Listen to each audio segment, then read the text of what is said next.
Hey everyone, welcome back to the Aversio Experience podcast. I'm Dr. Desiree Caruso, naturopathic doctor, and I'm joined with my co-host, Brandi Garden, who's the co-founder of Aversio Wellness. Every so often, a guest comes along who makes me think differently about my own body. Not just as a naturopathic physician, but as a person, as a woman, as someone who thought she had a fairly thorough picture of how her physiology works. Today's guest is one of those people. She is a dentist, and I want you to stay with me on that one because this is not what you think it's going to be. She is a root cause dentist based right here in the lower mainland of British Columbia, who has spent years going further than her training took her. Not because she had to, but because something in her own life made it impossible to stop asking questions. She has built her practice around a simple belief that the body is one connected system and that the mouth is not the beginning and end of a dental story. It's the beginning of a much bigger one. If you've been following along for a while, you may have heard that for the last year and a bit, I have been recovering from mold toxicity related health concerns. And oral health and airway health was one of those aspects that I was really looking to improve, and how breathing in mold every day for 4 years, unbeknownst to me, was totally impacting my life. And that's how I found Dr. Caylor. She is curious in the way that the best practitioners are curious. She's honest in the way that someone is honest when they have lived the thing that they are talking about, not just studied it. And she is the kind of person that within a few minutes of speaking with her, you will realize that she has answers to questions that you did not even know you were carrying. I am genuinely so glad that she is here today to share her wisdom. Please welcome Dr. Laura Caylor. I love this conversation that we're about to have with Dr. Caylor because really she is asking questions about functional health, getting to the root cause, looking at patients from a holistic lens for the best version of themselves for their health. And honestly, I think oral health is underappreciated by a lot of people. And I think a lot of people are scared to go to the dentist, but not anymore. Dr. Caylor, welcome to the Aversio Experience podcast. We are so excited to have you join us today. Thank you. I am very excited to be here, and I didn't ever think I would be on this podcast. And it's really cool though, because it opening doors and more conversations, and that's what I absolutely love to do. Meeting more people, more like-minded people, and learning from them as well. Amazing. And I think this is the first time I've ever been excited to come to the dentist. I thought about it actually when I woke up this morning, and, just the experience for you listeners out there, everybody I know, my children, my parents, everybody, nobody loves the day that the dentist appointment shows up on your calendar, but we do it because we all know it's good for us. We know it's important, but not everybody knows all the details of really why.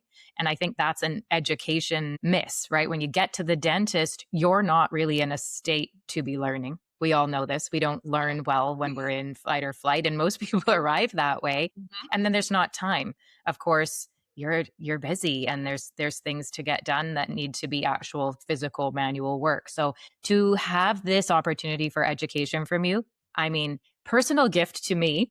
Thank you. Dr. Desiree has known Laura for a while, but when I found out we were going to have this opportunity, I thought, hello, Aversio community, you're welcome, because you get to go to the dentist today and find out all the things that you don't get a chance to ask when you can't speak because someone's hands are in your mouth, or you're frozen, or you're just not in a state to be learning. So I'm so excited. I have Dr. Desiree always asks the best questions, but today I have my own totally selfish personal questions to get to as well, just because of recent experiences, like sharing a girls' weekend with friends who snore. Yeah, I know you're listening, friends. We're going to get there. So let's go. Let's do this, and let's not leave anything behind and make people love the thought of a dentist appointment. Here we go. I love that. Okay, Dr. Laura, you went through dental school like every other dentist that is licensed, but at some point you sought out additional training in airway health, tongue ties, and also the connection between oral structure and whole body function. What were you noticing, whether it was, in your practice or even in your own life, that made you want to go further? Well, the defining moment actually was a complete accident. I was completely unaware of this whole world that I'm in right now. And it happened because I had a cancellation in my day and it left me with some time. So I picked up an article in an oral health magazine that happened to have a feature on the book Gasp. And I sat there reading it and started noticing things, these unrelated experiences, or I thought were unrelated, started to connect. So a year or so earlier, I had my first child, my daughter. And at the time, I was struggling with breastfeeding issues. She started having night terrors. And I didn't realize what was going on. I just thought, okay, you're in the thick of it. You're a parent. You do what you got to do. And, I guess it's just hard, right? But I read the article and it really resonated with me. And so I ordered the book, read through the whole book, and it was like a light bulb had gone off. And I'm thinking, oh my goodness, are these some of the explanations and the answers to some of the problems that I'm dealing with? So over time, I started to notice some of the patterns in her, in my family, and then I had to dive deeper into this. So then I'm signing up for courses and I'm traveling. I'm going all over the place, trying to learn and immerse myself in this as much as I possibly can. And then you start to see these things in your patients as well. And once you see it, you can't unsee it. And so now I'm seeing it everywhere, and it helped answer some pieces of the puzzles for me. And looking back, although it was, difficult, the time that I was going through dealing with some of these things, as many parents are, as well as other family struggles that we've had, I'm incredibly grateful actually, because those challenges have shaped the path that I'm on today. And it's completely changed the trajectory of where I was going, because I was just, conventional dentistry, do exactly what you're taught in school. Again, none of this was taught in school. And it's helped me piece together some of the answers that I needed to help my own kids, and then also help other kids in practice. And then now I'm on my own journey because I've finally thought, okay, it's time for me. And what started as a breastfeeding struggle actually evolved into a lot more. So, wow. What a gift. What a gift, that cancellation. I want you to go find that person who canceled and say, yes, thank you. Yeah. That was the beginning. And I love that you can trace it to a moment. Yeah. And I mean, we're similar in that for me, sometimes the moment leads to the book. And then you get like a big download. So the name of the book, because I know people out there listening are like, let me stop, pull over your car and write that down. Gasp, GASP, Gasp. Yes. There's lots of really good books, but Gasp was the introduction for me. And it was really good, all encompassing, explaining the connection between what we're seeing in the mouth and function and some airway things and tongue ties. And before that, hadn't heard of any of it, but a really good book, an easy read. You can get it on Amazon. Cool. And I know we have mamas out there in the community dealing with it. It turns out we're all connected, all of the systems, all of the parts. When one little tiny piece of the body isn't functioning, everything will be out of alignment. And when you fall upon that one thing and the dominoes start to fall into place, and then you use that as, I just mined for gold and I'm going to go share that with the world. Amazing. Okay. Can't wait to hear. It's so interesting, hey, how like our own personal experiences cause us to really look into things. And then, so fascinating that it changed the trajectory of a lot of your professional development and education, like continuing education and even your practice. Like that's how I found you, was on Instagram, and it was through another colleague practitioner of mine, and just chatting about like, I really need a dentist who is going to look at the bigger picture of airway health, because I know how important airway health is. And I was like, oh my gosh, I found her. Let's go. Like, no matter where I move, I'm like, I'll still drive to see her for an appointment because, like when you have a practitioner that really gets it through lived experience, it's so important, and continues to do that education. Okay, let's transition to mouth breathing. I think that's kind of the entry point, because there are a lot of us that are mouth breathers. So, I think with mouth breathing, this is a place that most people have never really been invited to start, how they breathe. And it's not just during exercise, but like right now, sitting here in their day-to-day life and when they're sleeping. So what is actually happening in the body when someone is a habitual mouth breather? And why does it matter so much more than most of us have ever been told? Okay. I love this question.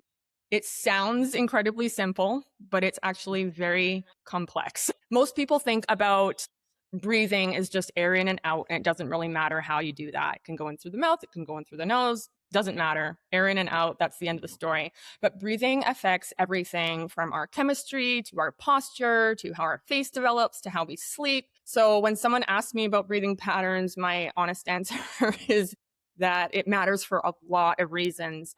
We can get really complicated here, but I'm going to try and simplify it as much as I can. So the first thing I want to say is the mouth is for eating and the nose is for breathing. We should not be interchanging the two.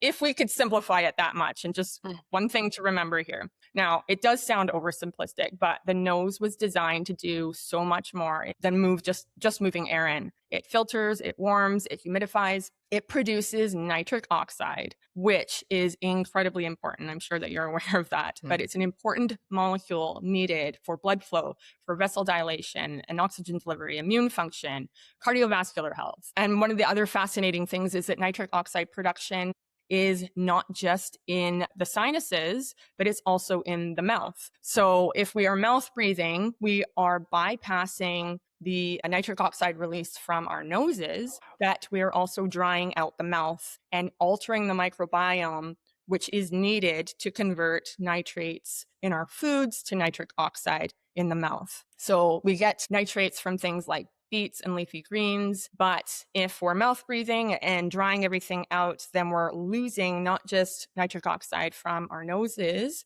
but we're also losing it from our mouth. Okay. I mean, I want you to keep going, but what you just said there could be life-changing for so many.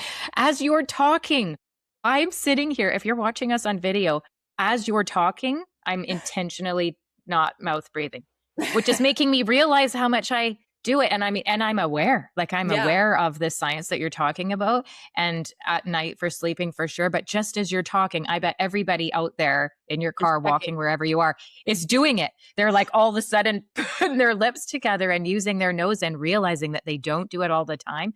And what you just talked about, just those few things, and I'd love for you to dive in. Do not worry about, please dive deep. All of those things you just talked about matter so much to our community. I mean, they're coming to us they're not coming because everything's perfect. They're coming because there's something that they don't have the answer to, and they don't think a prescription is the answer, and they want something else that might get at root cause. And all those things you're talking about are such down low, deep level root cause. When you just said the microbiome of the mouth, we talk about the microbiome of the gut. We've had episodes where we talk about it, the skin. How many people just realized when you said that they have one? There is a microbiome. So carry on and dive into those things. So I heard you say microbiome in the mouth. I heard you talk about nervous system, even with cortisol and this activation of things, this nitric oxide.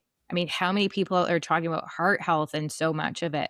So dive into each of those areas, but start with this microbiome situation, because like I said, we have two very close friends who are mouth breathers, and at night refuse to do anything to stop it because of fear. And if it's only this situation of the drying of the mouth and this disruption of the microbiome there, we can guess what the downstream effects are. But I would love for you to really go into detail about what's happening in the body when that one thing takes place. Go to bed, mouth breathe.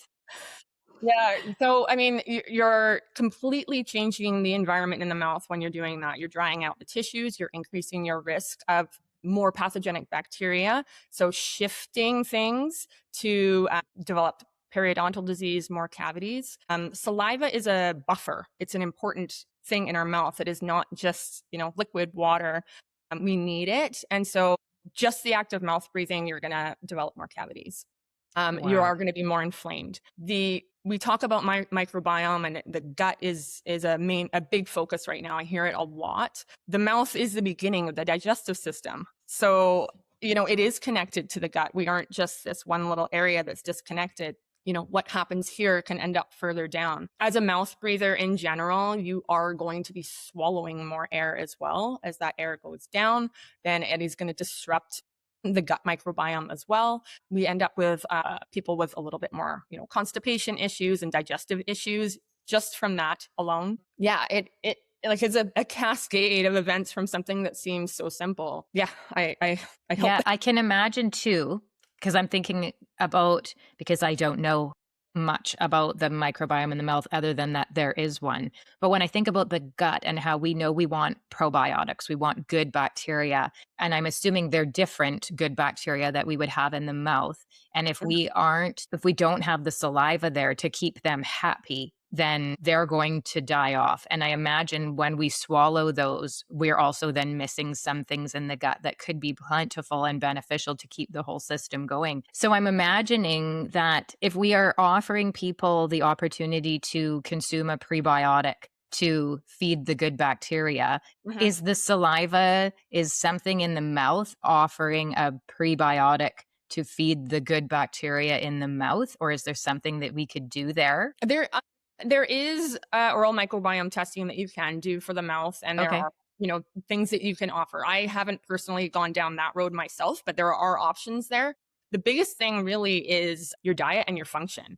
So if you're having lots and lots of sugar and acidic foods, it feeds those pathogenic bacteria, and they just thrive. Add that to a dry environment from mouth breathing, and you've completely tipped the scale. Yeah. So I would say, yeah, you can do those tests and you can introduce those bacteria, but if the environment isn't there to support them to live and thrive in the environment that they need, then you're up against a brick wall here. You're just going to end up back where you started unless you fix the underlying problem. And that's diet, that's function, that's providing the environment that those bacteria need to thrive. Yeah, that's shut your mouth.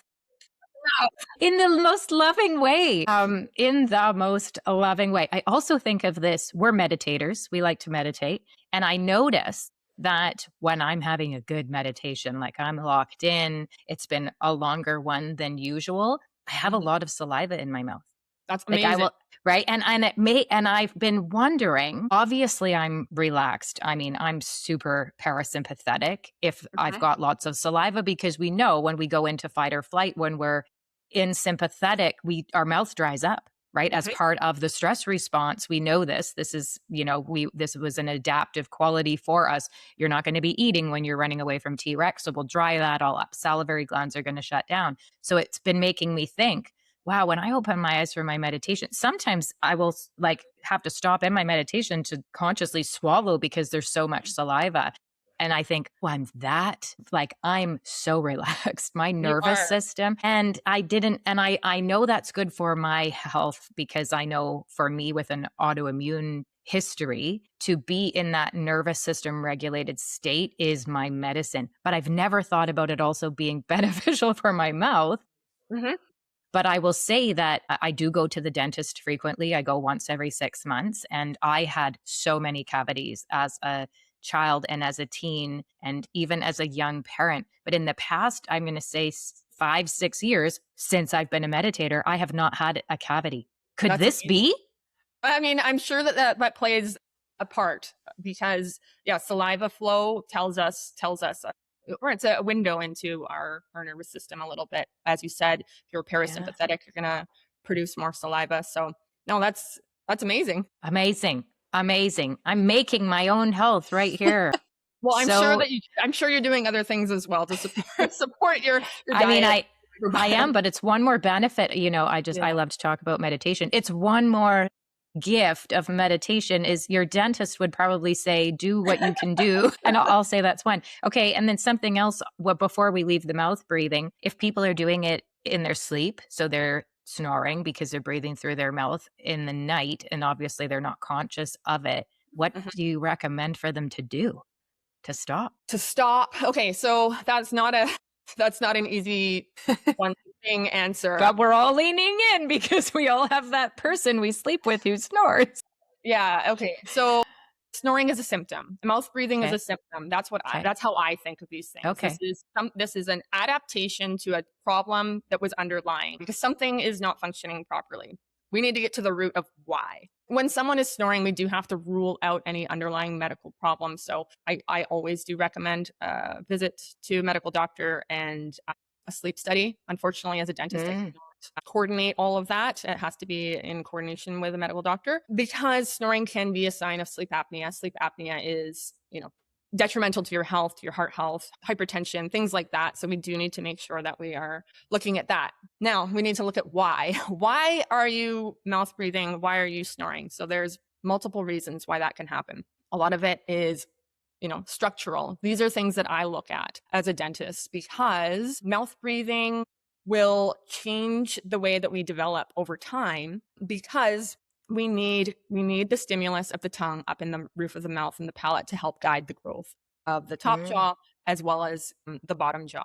So if we're mouth breathing for a long period of time, it's usually a chronic problem. And what happens, we change the development of the orofacial complex, and then we almost get stuck in this cycle of dysfunction because the function drives the structure and then the structure then reinforces the dysfunction. So for younger kids, we can deal with it a little bit easier because we can manipulate or guide their growth into the direction that we want because they're still growing. But as an adult, sometimes we're looking at things like what I'm going through right now, a surgery on the mouth to make the room that wasn't developed from years of problems. If your nose isn't working, we have to address that. We cannot solve a mouth breathing or snoring issue if the underlying problem is the nose that's not working properly. So it really, the first step is investigation, sleep study, and taking records to find out why, what's going on. Do we have a mouth that's too small? Is our nose not working? Do we have a tongue tie? Is that contributing to it? Or are we suffering from allergies that are uncontrolled and congestion so that we cannot breathe? We cannot physically use our nose to the full extent. So not a quick, easy answer, but the beginning part is records and investigation to get to why we're doing that. Yeah. I remember when you, on your social media, you had shared about a xylitol nasal spray. And you talked about how your son, and I think even yourself, you were using it and it improved congestion significantly. And, like you said, congestion is like one small piece of the puzzle that could be contributing to mouth breathing. And for me, within my own, health journey recently, like recovering from living in a home that was not infested, but had mold, and I was breathing that in for 4 years. And I'm like, oh, I am chronically congested, but I've never really had allergies. And trying the xylitol nasal spray, and then actually being able to breathe at night and then noticing that, oh, my sleep scores are better on my energy, like little tweaks, like you said, it's so fascinating to me that something so simple can make such a huge difference and in your breathing. And huge difference for my family as well. So I don't know if you know the history with my son. So I talked about the breastfeeding issues with my daughter and how that led to a cascade of events. Unfortunately, I didn't catch that early enough because I wasn't in this space at that time. I ended up having to work with her a bit later, but I was well aware by the time my son came along, or at least at the beginning, and I had some awareness because he's 3 years younger. But we, despite everything that I knew and everything that I was doing, I got his tongue tie treated when he was 2 weeks old, and we did all the things that we thought we needed to do. It was around 4 or 5 years old. We were dealing with chronic congestion for him, and I was doing everything that I can think of. And I'm wondering what the heck is going on because, I've done the dental expansion for him. He's got enough room in his mouth. His tongue function was there. We were doing myofunctional therapy. I was doing nasal rinsing and things like that. And this is where I think it's so important to use all of the tools that we have. So it wasn't until we did imaging and found out that he actually had a mass in his sinus that was impinging on his nose. So his nose didn't have the ability to function properly. Wow. So we ended up having to get that removed. But he still suffered with congestion. And that's when I discovered the xylitol. And that made such a significant difference for him because it was like the structural problem was addressed, but the congestion remained. And so obviously we needed to break that cycle somewhere. And the xylitol was the big thing. For us, it made a huge difference, but something that you have to repeat throughout the day. It's not something that, one shot deal, you're doing it daily. And as long as we're on top of it, it has made a big difference. And I've heard it's made a big difference for a lot of patients as well. Just so small tweaks can definitely help. Wow. So there's a great example where, and I'm going to ask you to comment on mouth tape. Mhm. because we see it. We see so much of it in social media. I've actually Right. not tried it, but I have for sure given it to my husband to say, "Here, you try it." And he wasn't able. It just wouldn't stay. And we're on another whole path, and we've got him figured. But there's an example where for your child to just mouth tape them when they don't have the ability to Yeah. use the nasal breathing, and then I can imagine that would almost feel like drowning. It would be And feel like that's suffocation. yes. So tell us about your thoughts on mouth taping and like when it would be useful and when not. So I would consider mouth taping as a tool on your journey, but not a fix. And definitely something that you need to use only if your nose is working. Right. So, it has become trendy. So you see people online, mouth taping because obviously the benefits of nasal breathing when you're sleeping is super important. So they're trying to mitigate that problem. Yeah. But, if they're suffering with congestion or there is some sort of nasal blockage, it's really not, you're going to be suffocating basically in your sleep. And so Yeah. then those are the situations where you're going to see, well, it doesn't work, and they're ripping it off at night because they physically have to breathe through their nose. But Yeah. what you can do as a test is put mouth tape on, maybe just a little piece, and go throughout the day. Try for a Mm, couple minutes and see if it works for you during the day. If you can handle it during the day, then you can move on tonight. But again, control the congestion. Aside from yeah. whether you're congested or not, nasal hygiene is something that is not really talked about, not very underrated. I would say this is something that you should be doing just like oral hygiene. You brush your teeth, you should be cleaning your nose. And I know that sounds weird. Every night, every single night. Amazing. I'm so glad to hear A that. friend told me like Yeah. 10 years ago, a friend said, I watched a friend do it and said, what the actual heck am I looking at? And I have done it every night since, and I'm never going to stop. And again, I haven't been sick in so long. And I think, is that just one more? It's not one thing. Yes, it's diet, it's movement, it's the mushrooms, but I do that. And I think, have I, mitigated some things that other people have received because I'm aware of that? Tell us more about what that looks like. I definitely think that that's part of it. That I rarely get sick, and my kids don't get sick as often as I see other kids getting sick. Obviously, there's other things going on there. Yeah. But if you are physically clearing out all of the gunk that is getting stuck in your Yes. because that's part of it. It's supposed to filter, right? That's going to be a positive thing, right? And then being able to nasal breathe, that's going to improve your immune function as well. Yeah. You do not function as well as a human if you are breathing through your mouth. You just Yeah. don't have all of the same benefits. Yeah. So what are you doing as a family for your nasal cleaning and before bed? Oh, so we've got our bottles of sinus rinse all lined Yep. up in the bathroom. And it's like every night, every morning, do that. And then they have the xylitol nasal spray. With my son, A rinse and a I spray actually and off to bed you go. in a to-go one that he takes to school. It's so funny because I'm like, try and do it at lunchtime or whatever, because he goes on one day, goes for one day at school. Yeah. And so that he's doing this at school, and his friends are thinking like, what are you doing? Or I think he's doing drugs.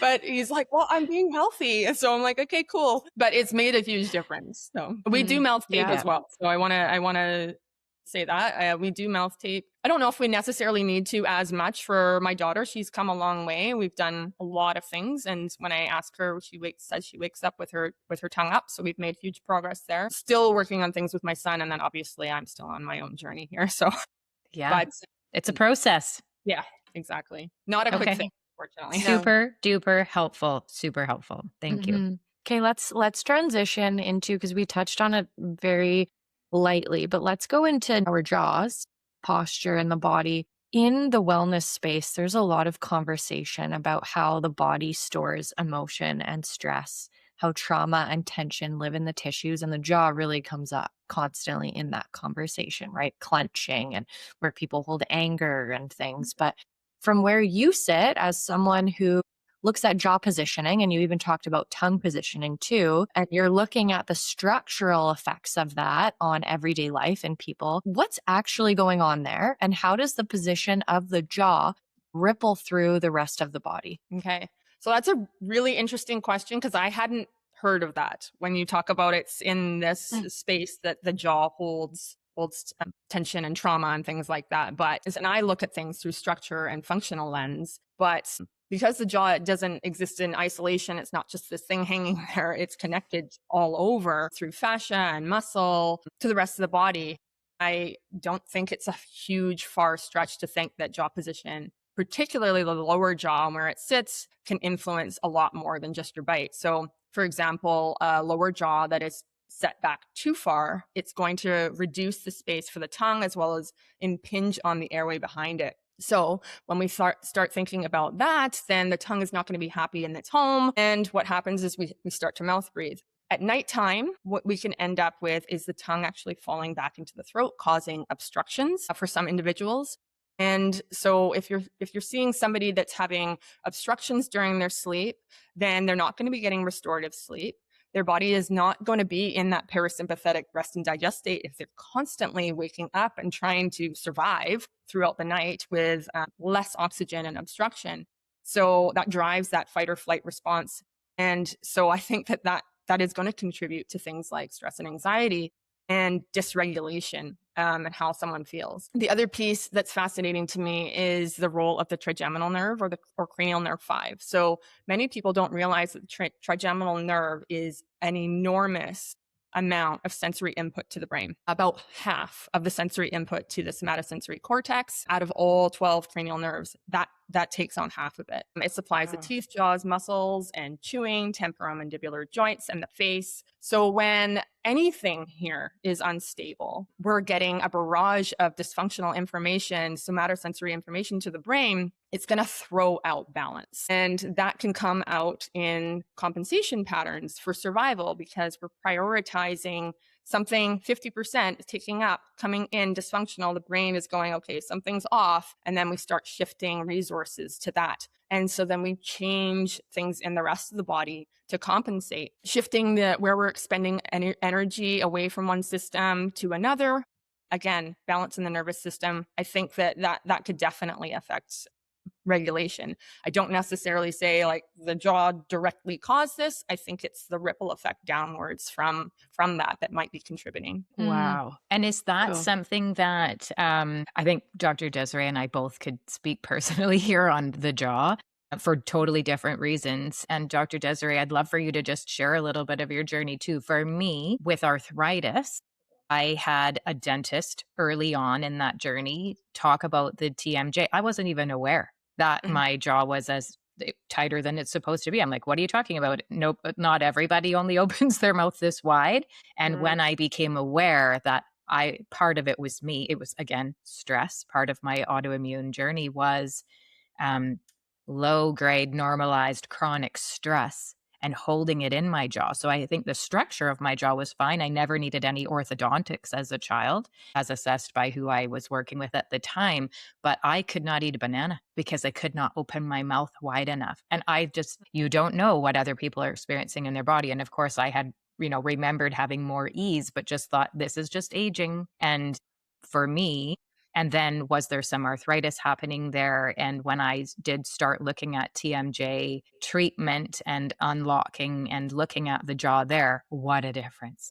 And then again, the awareness that I was clenching. I would notice it standing in the shower. I would definitely notice it falling to bed at night. And it was a yoga practice that allowed me. It was a yoga practitioner saying at the beginning of every class where to put my jaw, how to hold my tongue, to start to breathe through the nose, that made me realize I can change this walking. I can change this when I lay down. I can notice it and change it. And now I don't do it anymore and I have no jaw pain. So for me, it wasn't, I was born that way. I got myself into the situation. And Dr. Desiree, are you willing to share about your jaw journey?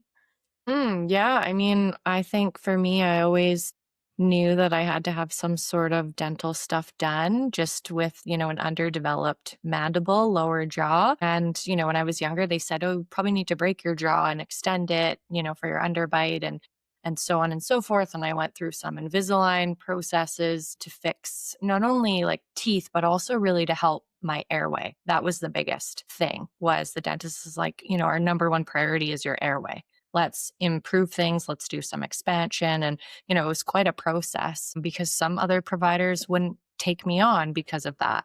And then I remember recently I went to Dr. Laura and she's doing her assessment because I'm like, I need to find, a dentist. I'm looking for somebody who sees the whole root cause of things. And me being a naturopathic doctor, I'm asking questions and I want somebody to educate and just give me the information so that I can make my own informed decision and, improve my oral health and all these things. And like, I'm holding a lot more tension in the jaw than I actually thought. Like here I was, and it had improved. Like I wear elastics at night to encourage my jaw to go forward and it helps me to breathe at night and I have a better sleep and I have less pain. But then, how can we improve it further? Right. In like helping with pain. And then as soon as I saw you, I was like, oh, I need to book an osteopathy appointment to work on my jaw. Yeah. But Awareness, it's so interesting, right?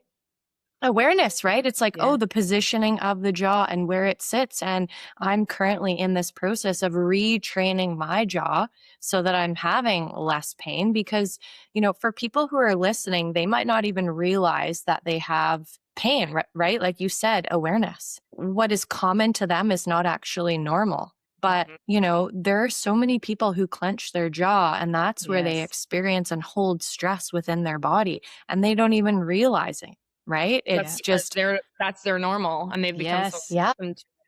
But Yes, common I is remember normal. going for dental work and having, just difficult to sit there with my mouth open at this time when I had so much inflammation and tightness and having a dentist just like shove these blocks to hold it open, which made me think, well, it's like they have these blocks for a reason because our mouths aren't supposed to open, but never saying anything to me about the fact that it's not normal that you can't open your mouth wider. And then switch dentist and had a dentist say, this is not normal. And think, why didn't the last person's love that there are dentists out there like you who, it's not just going to get a cleaning.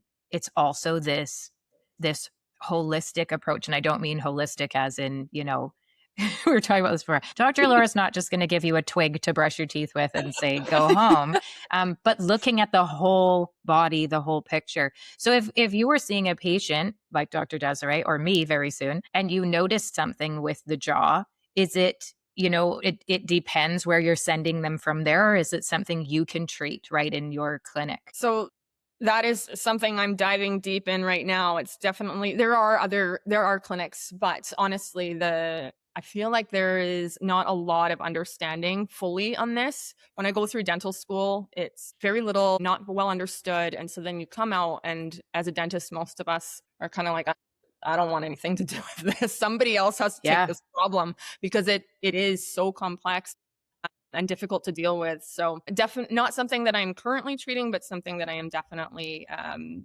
spent many, many hours on planes going to different places trying to decipher this so that I can. So I'm definitely a lot more aware in terms of diagnostics and things like that. But in terms of treatment, not quite there yet. And you would be able to refer to somebody that is able to do something. And would that be an orthodontist? I mean, it could be part of that. First, again, it's diagnostics. We need to know why, right? Clenching and jaw issues can also come solely because, or partially because the nose isn't working and the airway is not working. So it can be a compensation pattern.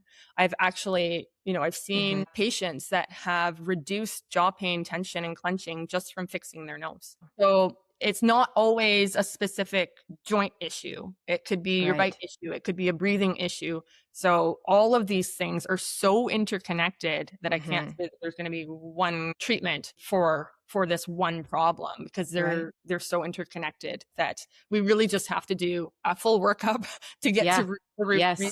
And sometimes it's not just going to be one solution. It can be that, okay, we need to do some expansion or get your nose fixed. And then from years of clenching and grinding, we also have maybe some arthritis or joint dysfunction that also needs to be treated. And that's why treating earlier would be amazing so that we don't go through many years that cause destruction of those structures from dysfunction. But yeah, it's rarely one answer. So it's usually a collaborative approach from multiple professionals to deal with. Which is why we probably shouldn't be getting our dental advice from Instagram, friends.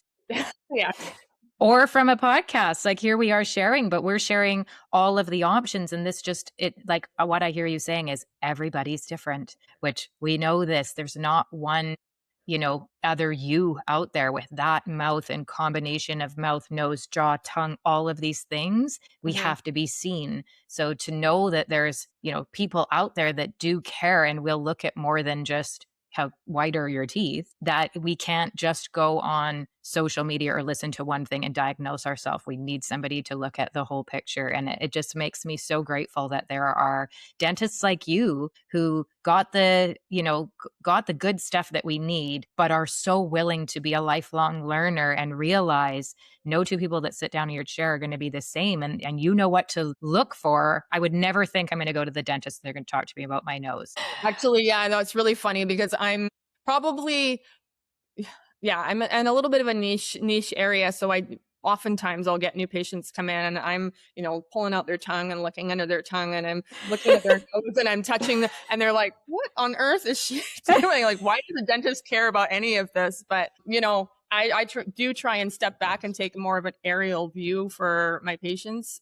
And that's also why I really, really love having so many connections with so many other providers. I work collaboratively with many different providers. And so I get to learn from them and hear their perspective. And then I can then pull that in. Oh, maybe that's a little bit of that. Not necessarily that I'm going to do that treatment, but having an awareness of a different perspective allows me to be able to open that up for the patient as well, if we can't give them all the answers. Amazing. Yeah. Most comprehensive dental exam ever. And I was like, I love her. Let's go. Desiree phoned me on the way home. I found our dentist.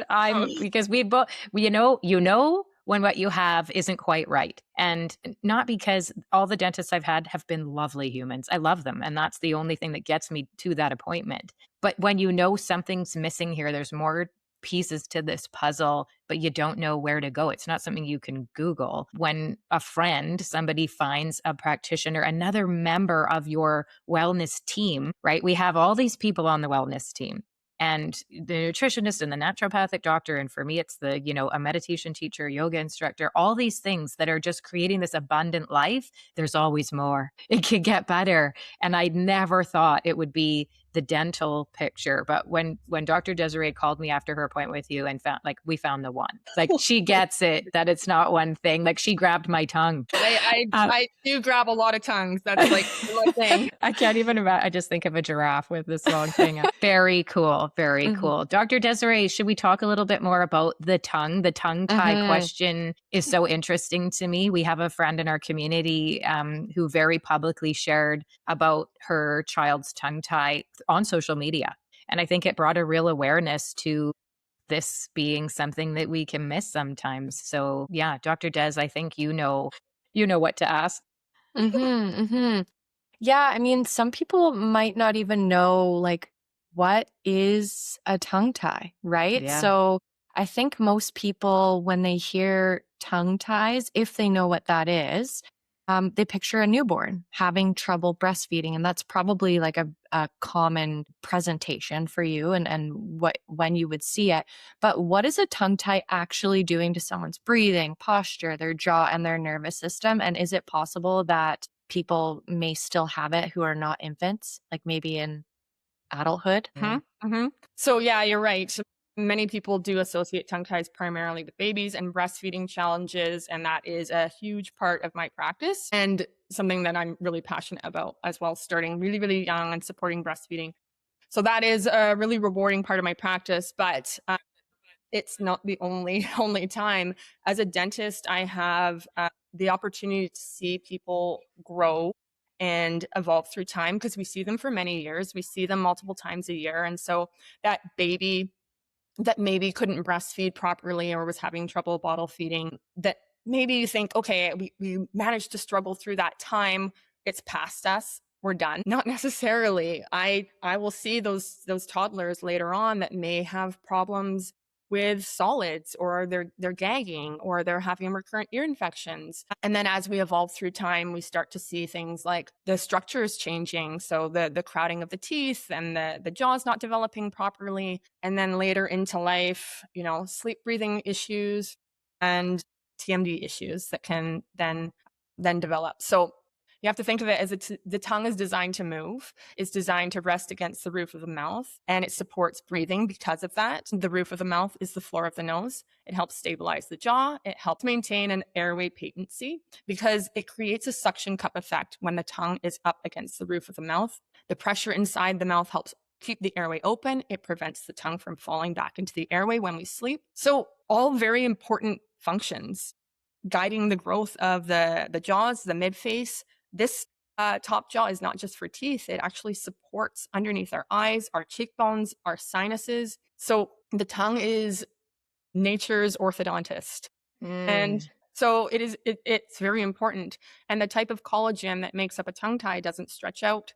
It doesn't disappear just because of age. So anything that the tongue is responsible for can then be affected. Am I going to say that every single person that has a tongue tie is going to end up with all of these issues, feeding issues, speech issues, breathing issues? Absolutely not, because we as humans are really good at adapting to situations, but adaptations do come at a cost as well. When one muscle or structure is not functioning properly, then we have to recruit all these other muscles to do jobs that they weren't necessarily do. And that causes dysfunction that can, have a ripple effect through the body. Tongue ties are also connected from the tongue all the way down to the toes. So through fascial connections, they've actually dissected out the deep front fascial line and shown that the connection goes all the way from the tongue. Holy. So you can see people with things like tension in here, tension on the back of their neck and in their shoulders, and postural changes. People with tongue ties as well as mouth breathers tend to have forward head posture. So they're naturally going to have their head further forward. The turtle. Yeah. And so that has a cascade of effects on our body. When you look at someone from the side, their ears should line up with their shoulders, should line up with their hips, should line up with their ankle, all in a straight line. Everybody just sat up straighter. Everybody has their tongue against the roof of their mouth right now, and everybody just sat up a little bit straighter. Okay, just what is the tongue tie? Give us that description. What actually is happening there? So it's literally a piece of tissue underneath the tongue that is too short or too restrictive for tongue mobility. So everybody's born with a frenum underneath the tongue. It actually was present all the way to the tip of the tongue in utero, but by a process of apoptosis, which is a programmed cell death, that actually is supposed to be dissolved. And to some degree, if it is not, every person is going to be different. You're going to have different variations of a tongue tie because, this process didn't fully finish in some patients versus others. So this is why you're grabbing the tongues. You're looking to see, my gosh, I'm going to go grab my kids' tongues. Yeah. But it can have a ripple effect through the body. And so, it's not just one point in time. I see it evolve through time. And oftentimes, like you said, because something has become so common and someone has lived with it for so long, they tend to normalize it and not even realize the level of dysfunction that they're living with until you treat it. Hey everyone, I just wanted to take a moment to talk about a pattern that I see again and again in my practice, and I've even lived it myself. It's the people who are doing everything right, eating well, sleeping as best they can, moving their bodies, managing their stress, and still feeling like they're running at 80%. The immunity that catches everything going around, the nervous system that never fully resets, the energy that is there but not quite where it used to be, the fog that lifts eventually but not as fast as it should. What I've found both clinically and personally is that what's often missing is whole body foundational support, not one thing targeted at one symptom, a comprehensive daily ritual that addresses the terrain. And that is what the 4 Mushroom Blend does. This is the product that I reach for when life is a lot. And honestly, when is it not? It's the reishi, the lion's mane, maitake, and shiitake, 4 of the most powerful functional mushrooms in the world, in just a single half teaspoon of extract powder. It's so simple. Add it to your coffee, your smoothie. I put it in my matcha. It can be part of your morning ritual, or you can use it in the evening and done. It just disappears. I use my electric mushroom mixer to blend it in there, and you barely taste it. And what you're getting in that half teaspoon is 9,750 milligrams quantity crude equivalent of mushroom intelligence with 40% verified beta-glucans. And that number really does matter. Beta glucans are how you verify that a mushroom supplement is actually able to do something. That 40% is a level that most brands in this category cannot match. And the reishi is so helpful to be supportive of your stress response and your sleep. The lion's mane supporting cognitive clarity and nerve health, the maitake supporting immune function and metabolic balance, and the shiitake adding antioxidant and immune depth. Together, they work the way your body actually works. As a system, not one symptom, one product, one ritual, comprehensive support. Yeah, this is the blend that I would recommend to someone who doesn't know where to start. And it's the one that I'd recommend to someone who already has a protocol and then wants to add a foundation underneath everything else. So head on over to aversiowellness.com, use code podcast15 at checkout for 15% off. And that's for anyone in our community, anytime, any order. Consistency is where the results live. This is the ritual that makes consistency easy. Wow. Okay, what's the treatment? Take us there. You don't have to get graphic, but I mean, I'm dying to know. I mean, it depends on age. It really does depend on age because, like I said, years of dysfunction, layers of dysfunction that we then have to deal with. So older patient is going to take a lot more to be able to work through this compared to a younger one. So that's why I'm so passionate about early intervention and identify a problem early and deal with it early. So in babies, I treat a lot of babies. Usually it's a little bit easier to get them back on track because we don't have years of dysfunction to deal with, as well as a structural problem that developed as a result of the tongue not working properly. So I use a laser. We do laser release of the tongue. Sometimes it's also the lip, and then we have other ties in the mouth. But it's super, super important to work alongside other professionals to support those patients. Because I release the tongue doesn't mean that they're naturally going to know what to do with it. Right. So we're working to rehabilitate and teach them how to then use that tongue afterwards. Yeah. Get the tongue up into the roof of the mouth. That's my big goal because it has been tied down for so long. A lot of these babies and kids have low resting tongue posture just out of necessity. And then it becomes a habit as well that has to be broken. So I work with lactation consultants for babies, and I work with a range of body workers, so chiropractors, osteopaths, RMTs, craniosacral therapists, and they're helping to unwind the body. Like as I said, that tongue is attached further down. There's always going to be tension and other issues associated with a tongue tie that then they deal with in collaboration. Wow. And it could change someone's life. That little piece of skin that just needs, sometimes you just got to let go. It's so exciting to know that you're able to do something. I mean, what a superpower that you're able to give somebody that gift of releasing something that has these downstream beautiful effects for this healthy life of freedom. And if we just were paying attention to the kiddos, right, to these little things, not just brushing it off as, they'll grow out of it, and not being afraid of the laser. Like when you said laser, that's less graphic than I was like, it's major surgery. You're doing that right in your clinic. Yeah. And I would say it would seem less scary or traumatic than, an older way of doing it with a scalpel or scissors. So. Yeah. Okay. So for those who are wondering, you mentioned with kids and infants, they have low tongue posture and, we want to encourage the tongue to the roof of the mouth. Is that the same for adults? Like when you are at rest, should your tongue be touching the roof of your mouth to improve your airway and nasal breathing? Yep. Your tongue from the tip all the way to the back should be resting in the roof of your mouth. Wow. When you're not eating or talking, obviously. And that's very important during sleep.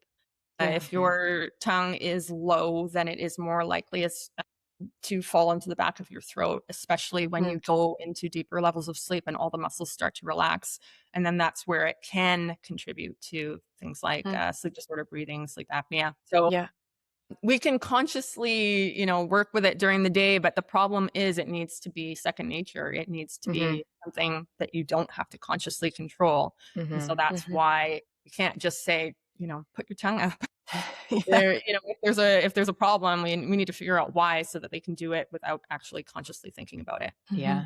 Luckily, we can rewire the brain. Luckily, there's neurogenesis and we can teach ourselves to do things that we know are beneficial for us. I'm so excited for the people out there that have been wondering, is it my hormones? Is it stress? Is it whatever? And that just gives us one more thing to ask ourselves. Are you putting your whole tongue on the roof of your mouth? Everybody's doing it. I know you're out there trying it right now. And I mean, how many people could have been walking around their whole life not with no awareness of that? And I'm so grateful.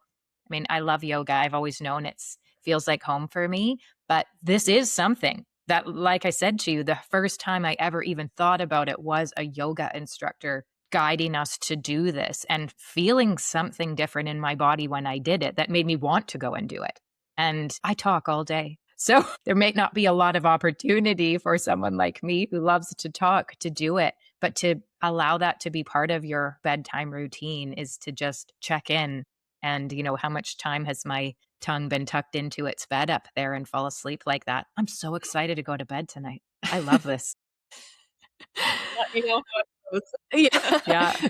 Okay, before we get into our fun little this or that series that Brandi's going to ask, for those who are listening right now who are, sitting with some recognition from this conversation, whether it's for themselves, whether it's for their partner, whether it's for their child or children, what are some of the signs that they should be paying attention to, and what kind of provider should they be looking for to get a proper assessment if they notice some of those signs? Okay, so that evolves through life. Yeah. So let's start with the younger ones. So, because I do see a lot of babies and infants. So moms, any sort of breastfeeding dysfunction should be evaluated. Pain is not normal with breastfeeding. Excessive spitting up, and a baby that does not feel satisfied after feeding. So they're colicky. Colic is often thought of as a diagnosis. It's not. It's a symptom. Something else is going on. Babies should be able to feed and then feel content and then be able to sleep.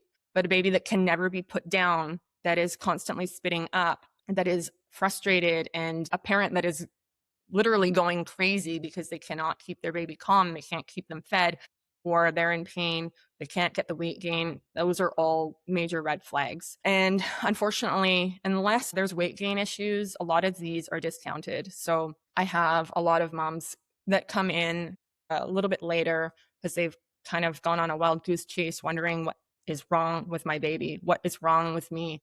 And so having that validation is really helpful for them, because they've basically thought they're going crazy and thinking that they can't even take care of their own baby, and that's not normal. Yeah. So a lactation consultant is the first person you should see. I wouldn't say, if you're listening to this and hearing any of this, don't schedule an appointment with me and try and get a surgery right away, because that's not always going to be the answer.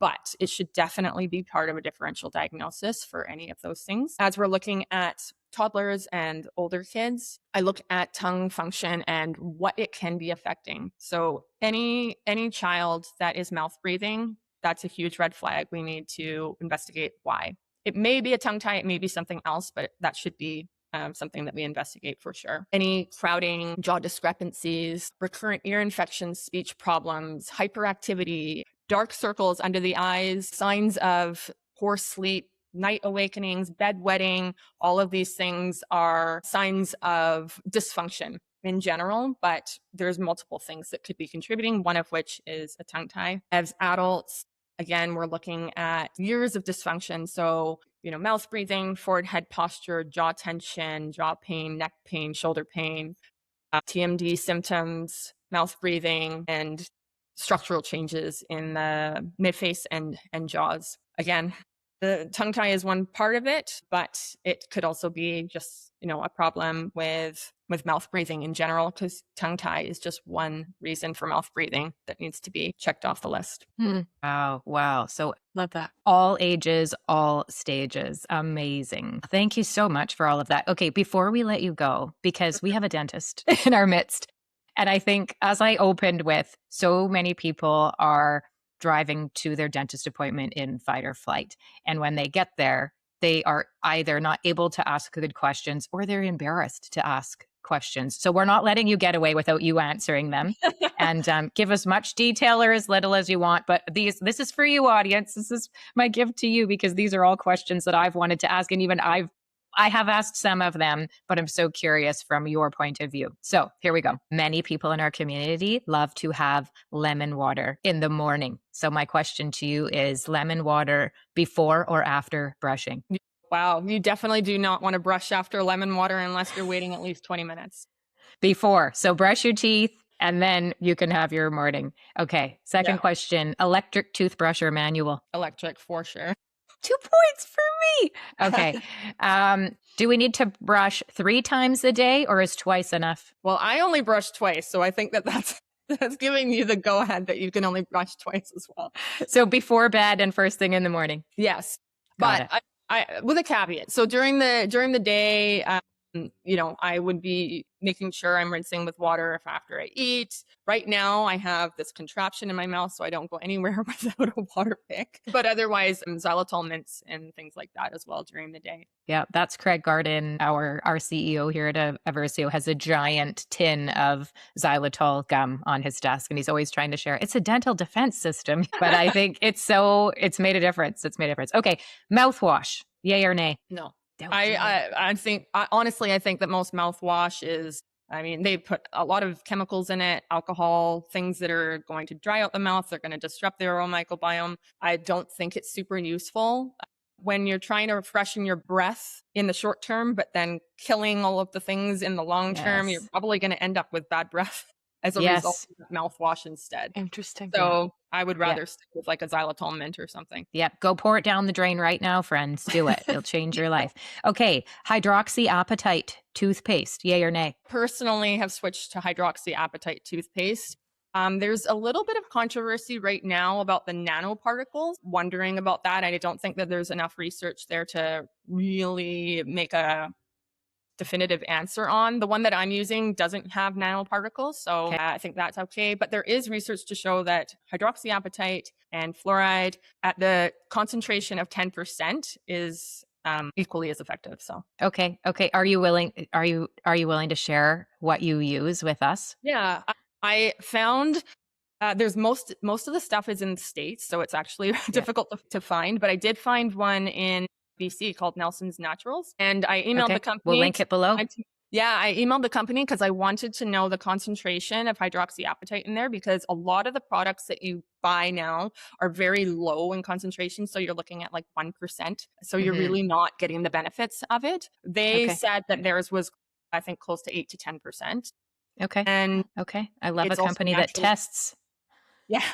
And it's also naturally sourced. And so there's no nanoparticles in there. Amazing. Okay. Give us your fluoride or fluoride-free take. So I think so for me personally, I have switched to hydroxyapatite, so I'm not using fluoride, but there are benefits to fluoride in terms of cavity protection if you aren't going to take the steps to make sure that all the other things are addressed. So to switch away from it, all the power to you, but I want to make sure that you're also doing it with the lifestyle that supports it. Yes. So unfortunately, I'll see lots of patients that, they don't want to do the fluoride, but they still have like a high sugary diet and they're drinking lots of juice. And so then they come in with a lot of cavities. Yeah.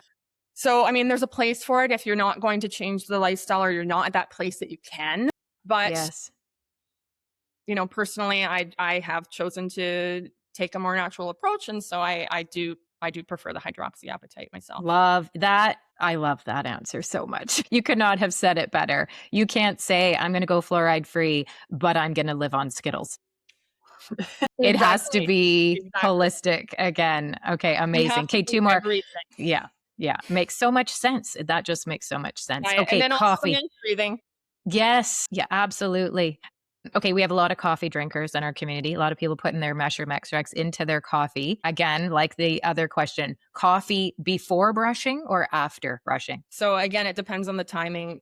I brush and then I have coffee because I'm taking my coffee on the go. If you're going to have coffee, drink it, get it done, and then you have to wait like 20, 30 minutes before you can brush your teeth. You don't really want to do anything acidic or anything actually in the mouth because it changes the pH in the mouth, and then it makes it more likely for you to be able to erode the enamel when you're brushing. Yeah. So it's not coffee and then brush.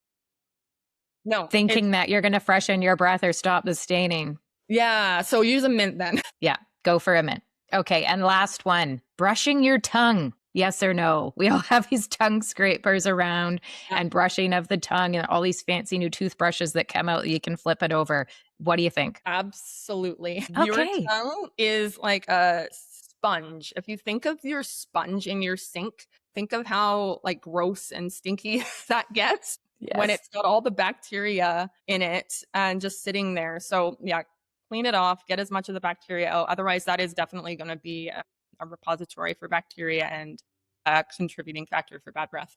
Wow. Wow. Dr. Laura, our only goal here every day we wake up at Aversio is to help people live healthier lives. And you just gave us so many easy, do it right now, change today ways to do that. I'm so grateful. I feel so grateful for myself, but also the people in the community that this is going to change their life. And this little part of your body Right. affecting everything else. You may just have given someone such awareness for something that's going to help them live a healthier life. And we can't thank you enough. I'm so glad. I'm so glad you said yes today. I'm so glad Dr. Desiree found you. I can't wait to Yeah, no, come and I'm sit in the so glad. chair and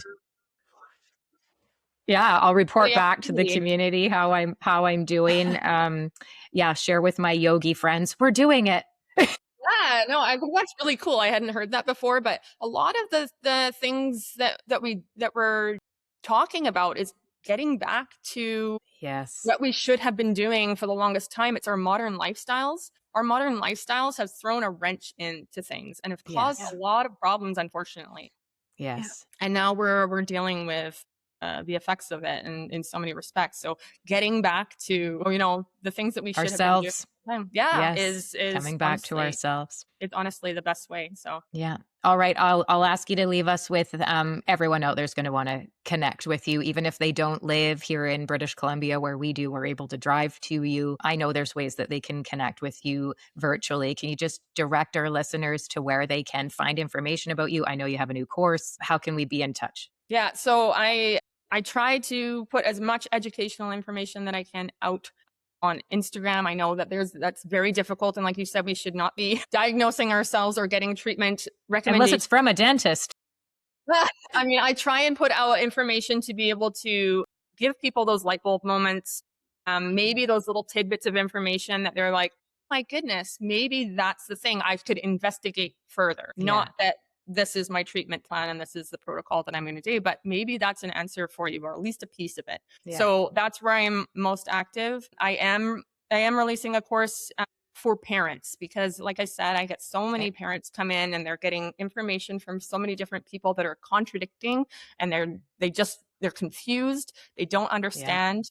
And they need to feel validated, but also it's a very overwhelming process for them as parents. It's an emotional time. So I thought, okay, I can give them the information and then they can take home and process it for themselves, the facts, and then make a decision for themselves. So that's something that I'm working on. But yes, Instagram would probably be the easiest way to connect with me. I try to get back to people as quickly as I can. And then obviously the clinic that I work at is Better Dental in Chilliwack. So amazing. Well, we will link all of those things below in the show notes, everyone. So please go and do yourself a favor and just commit to changing one thing about your, we'll call it dental health, but really we see it's so, so much more. And please leave us a comment about the thing that you weren't aware of before. I learned so many new things, and that's my favorite thing to do is learn new things. So to have a new teacher, a new soul guide on this journey where we're just trying to live our healthiest lives, I'm so glad to welcome you into the community. And I know everybody's going to be reaching out with that one thing they know is what's been missing for them. So let's stay in touch. Let's have you back. Let's report back, and good luck with your course. The tonguetiecourse.com. I mean, what parent isn't going to think this is something I needed way back then? And new parents, this is the way that we're going to get the next generation not having so many of the undiagnosed symptoms going forward. So thank you so, so much for joining us today. No, I really appreciate being here. And I really, really appreciate the connections. So I love meeting new people and collaborating and learning from them. So it's a great opportunity. Let's keep doing it. You need to write a book. I'm just feeling it as we go. There might be a book in there for you. All right, audience, we'll see you all next time on the Aversio Experience. Be well, everyone. And that's a wrap on today's unhinged episode of the Aversio Experience. These conversations sit close to our hearts. Stepping outside the structure and just being honest with you about what we're navigating, what we're learning, what we've gotten wrong, and what we're still figuring out. That's the kind of connection we started this podcast to create. Yes, and we hope something in today's episode landed for you. And if it did, we hope that you will share it with someone in your life who will get it. That's genuinely how this community continues to grow. One person passing something meaningful on to another. And if you haven't yet left us a rating or review, subscribe to the podcast, or followed us on social media, we would so appreciate that. All of the links are right here in the show notes below. And that just helps us reach more people who need to hear this. And when you're ready to bring functional mushrooms into your daily ritual, you can head on over to aversiowellness.com and use podcast 15 at checkout. And that code will save you 15% on your order. And it's for our whole community, any order, anytime. Thank you so much for sharing this moment with us, fungi friends. Until next time, be well.